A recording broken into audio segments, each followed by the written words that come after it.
Hello, good morning, नमस्कार। मैं doctor Isha आपका अपने यूट्यूब चैनल पर बहुत बहुत स्वागत करती हूँ। बहुत सारे मेरे वीडियोस जो हैं वो इनफर्टिलिटी के ऊपर हमेशा आप लोगों को मिलते हैं। आज का ये मेरा वीडियो उन स्पेशल इनफर्टाइल कपल्स के लिए है जिनमें इनफर्टिलिटी का एक कॉज है जिस पे ध्यान ही नहीं जाता है, दैट इज़ एंडोमेट्रियोसिस।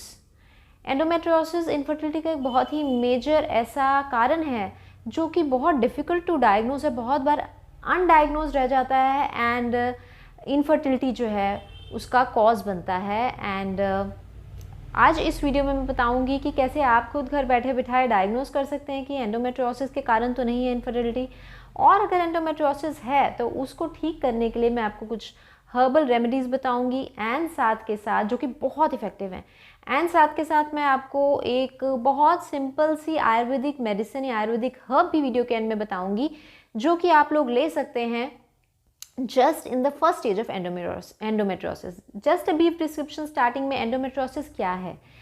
नॉर्मली क्या होता है, एवरी मंथ फीमेल में एक यूट्रस के अंदर वाली एक लाइनिंग होती है जिसको हम एंडोमेट्रियम कहते हैं। हॉर्मोन्स के बढ़ने से, कम होने से वो लाइनिंग पहले तो वो ग्रो करती है एंड एंडोमेट्रियम जो है वो प्रोलिफरेट करती है, बढ़ती है। अगर तो फर्टिलिटी हो जाती है, प्रेगनेंसी हो जाती है, तो उसमें आकर एम्बेड हो जाता है। वो एक बेड होता है न्यू बॉर्न एम्ब्रियो का। तो अगर वो प्रेगनेंसी नहीं होती है तो उस लाइनिंग का कोई मतलब नहीं रह जाता है, तो बॉडी उसको कुछ हार्मोन चेंज करके उसको बाहर फेंक देती है, एंडोमेट्रियल लाइनिंग को शेड कर देती है, जिसको हम पीरियड्स या मेंसेस भी बोलते हैं। अब ये तो नॉर्मल हो गया। अब एंडोमेट्रियोसिस में क्या है, सेम ही एंडोमेट्रियम है, सेम ही वो बढ़ेगी, महीने के अकॉर्डिंगली प्रोलिफरेट करेगी एंड उसके बाद वो शेड हो जाएगी। बट वो यूट्रस के अंदर नहीं होगी, यूट्रस के अंदर वाली लाइनिंग नहीं होएगी, वो कहीं पे और ग्रो करना स्टार्ट हो जाएगी। ऐसी कुछ प्रॉब्लम आएगी कि वो या तो आपकी ट्यूब के आसपास ग्रो करने लग गई है, या आपके यूट्रस के आसपास ग्रो करने लग पड़ी है, यहाँ पर कई बार एब्डोमेन के अंदर ग्रो करने लग जाएगी। बट जो हॉर्मोन्स होंगे वो उसको ग्रो भी करवाएंगे एंड उसको रिलीज भी कराएंगे, शेड भी कराएंगे। बट नॉर्मली तो वो वेजाइना के थ्रू बाहर आ जाएगी। बट इन सच केसेस क्योंकि कोई आउटलेट ही नहीं होगा तो वो वहीं पे टिश्यू पड़ा रहेगा, स्कार टिश्यू पड़ा रहेगा, धीरे धीरे धीरे धीरे नेक्रोसिस होता जाएगा।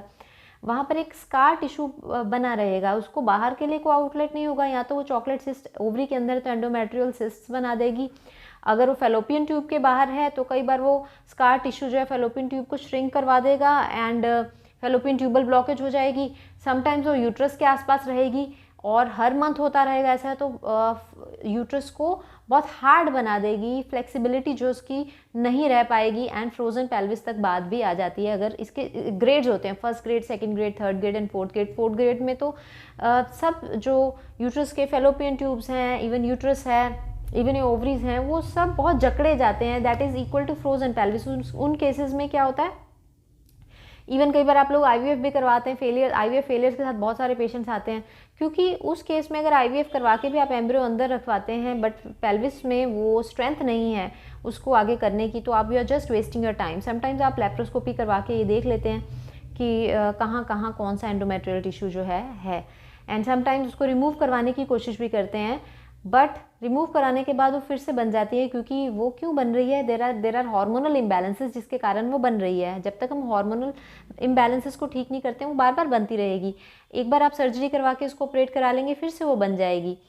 तो इसका जो रियल तरीका है इसको ठीक करने का, क्योंकि आपको प्रेगनेंसी चाहिए, तो वो सर्जरी नहीं है, वो है अपने हार्मोनल बैलेंस को मेंटेन करना। High oestrogen is the main reason in such cases. पहले मैं आपको इसका सिम्टम्स बता देती हूँ, आप सिम्टम्स क्या फेस करेंगे। सिम्टम्स कई बार कुछ भी सिम्टम्स नहीं होंगे, कई बार just painful periods is the only symptom. Periods बहुत ज़्यादा पेनफुल रहेंगे।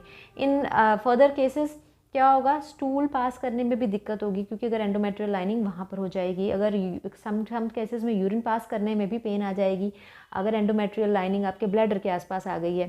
सम केसेस में डिस्पार्यूनिया होगा, पेनफुल इंटरकोर्स होगा as a result of this. तो pain is the main symptom जो आप ऑब्जर्व करेंगे बहुत सारे केसेस में, and mood swings and fluctuations तो होगा ही होगा। क्या देखा गया है कि high estrogen content is the main cause and low progesterone is the main cause of this hormonal imbalance. इन इम्बैलेंसेस को हम अपने बहुत तरह डाइट के साथ कंट्रोल कर सकते हैं। हाई कॉर्टिसोल लेवल्स भी, जो स्ट्रेस हार्मोन है, अगर बहुत ज़्यादा बढ़ जाता है वो भी इसका कारण बनता है। सेकेंड, अगर आपका लिवर डैमेज है, फैटी लिवर है बहुत ज़्यादा देर के लिए, तो क्या होता है, लिवर का एक फंक्शन ये भी होता है कि जितना भी एक्सेस ईस्ट्रोजन है वो बॉडी से बाहर निकाल के फेंक देता है। जब लिवर ही अपना फंक्शन नहीं कर पाएगा तो ईस्ट्रोजन कंटेंट बॉडी में बढ़ने लगेगा, ईस्ट्रोजन कंटेंट बढ़ने लगा तो एंडोमेट्रियोसिस बढ़ने लगा। तो लिवर को हेल्दी रखने के लिए आपको बहुत ही अच्छी diet, raw fruits and vegetables diet, अच्छे अच्छे जूसेस की डाइट, कोकोनट वाटर बहुत अच्छा है इस चीज़ के लिए। डाइट पे बहुत ज़्यादा अपना वर्क करना पड़ेगा ऐसे केसेस में, अगर इट इज़ जस्ट ग्रेड 1 और ग्रेड 2। अगर ये ग्रेड 3 और ग्रेड 4 पर पहुंच जाती है तो हमें साथ के साथ कुछ हर्ब्स हैं वो मैं आपको बताऊंगी। As per person to person these herbs vary, but एक ऐसी मेडिसिन है या एक ऐसी टैबलेट आयुर्वेदिक है जो आप सब एंडोमेट्रोसिस का अगर आपको डाउट भी है तो आप ले सकते हैं। उसकी डोजेज में मैं आपको बताऊंगी। पहले आपको डाइट का बारे में बताती हूँ कि आपको डाइट जितनी green leafy vegetables and raw fruits and vegetables की डाइट लेते हैं, एंड इंसुलिन, हाइपर इंसुलिनीमिया भी इसके साथ को रिलेटेड है, तो आप चीनी जो है वो बिल्कुल बंद कर दीजिए अपनी डाइट में से। वो भी बहुत अच्छा इफेक्ट और रोल प्ले करती है आपके हार्मोनल बैलेंसेस को मेंटेन करने के लिए। एंड नट्स एंड सीड्स अपने डाइट में आपको शामिल करने हैं, जो जिसके कि आपका प्रोटीन कंटेंट भी पूरा होता है। फ्लैक्स सीड्स बहुत इफेक्टिव है। फ्लैक्स सीड्स में ओमेगा 3 फैटी एसिड्स हैं। ये ओमेगा 3 फैटी एसिड्स जो एंडोमेट्रोसिस में बहुत अच्छा रोल प्ले कर देते हैं। Then pumpkin seeds, sunflower seeds, they are also very effective. ये भी आप अपने डाइट में शामिल कीजिए। उसके साथ साथ अगर इट्स एंडोमेट्रियोसिस जो है वो थर्ड स्टेज या फोर्थ स्टेज पे पहुंच गया, genuinely there are a mixture of so many herbs जो कस्टमाइज आपको कराना पड़ता है।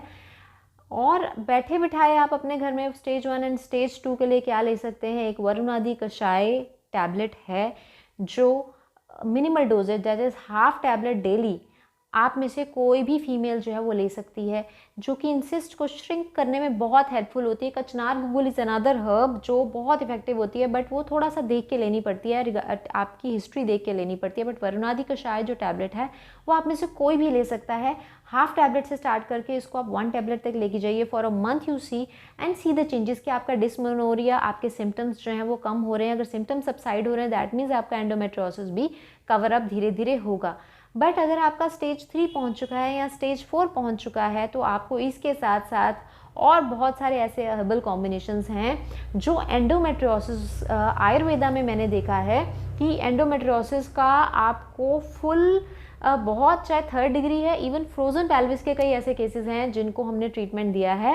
एंड सबसे पहले वो स्कार टिश्यू को ख़त्म करते हैं स्कैवेंजिंग के साथ अपने ही बॉडी में से। ऑटोफेगी इज़ अ थिंग, अपने ही बॉडी में से आपका ऑटोफेगी के साथ वो स्कार टिश्यू को ख़त्म कर देते हैं। वैसे हर्ब्स हैं बहुत अच्छे अच्छे। देन उसकी डेलिकेसी या इलास्टिसिटी को बढ़ाने के लिए भी बहुत अच्छे हर्ब्स हैं जिनका साइड इफेक्ट कोई नहीं, जैसे हम फ्रूट्स एंड वेजिटेबल्स लेते हैं ना, इस तरह के ये हर्ब्स हैं। But definitely patient to patient ये वेरी करते हैं, तो यहाँ पर मैं आपको नहीं बता पाऊंगी कि किस तरह कौन से वो हर्ब्स हैं। जो 2 चीज़ें मैंने आपको बताई, कचनार गुगुल आप ले सकते हैं, वरुणादि कषाय टैबलेट आप ले सकते हैं जो कहीं से भी आपको अवेलेबल होएगा, उससे आपको बहुत अच्छे रिजल्ट्स मिल जाएंगे। अगर फ्रोजन पेल्विस केस है या 3rd डिग्री है या आपको लगता है कि फिर भी आपको रिजल्ट्स नहीं मिलते हैं, तो बहुत सारे ऐसे हर्ब्स हैं जो हम आपको बता सकते हैं और गाइड कर सकते हैं। तो एंडोमेट्रियोसिस में surgery is not the only option, IVF is also not the option, because IVF करवा के भी आपके आईवीएफ फेलियर्स होंगे, जो रीज़न मैं आपको बता चुकी हूँ। तो बड़े ही अच्छे तरीके से क्वालिटी फॉलिकल चाहिए जो हमें बहुत अच्छे हर्बल कॉम्बिनेशन से मिल जाता है, एंड उसी तरीके से हमें इसको लेकर के आगे जाना चाहिए। Sooner the better. इसका जितना क्रॉनिक स्टेज होता जाता है उतना ज़्यादा ही थोड़ा सा हमसे टाइम ज़्यादा लेता है। इम्पॉसिबल नहीं है, ट्रीटमेंट बहुत अच्छा इसका आयुर्वेदिक हर्ब से हो जाता है without any side effects. Thank you so much for watching. कोई डाउट्स, क्वेश्चंस, क्वेरीज आप हमें ज़रूर पूछ सकते हैं यहाँ पर।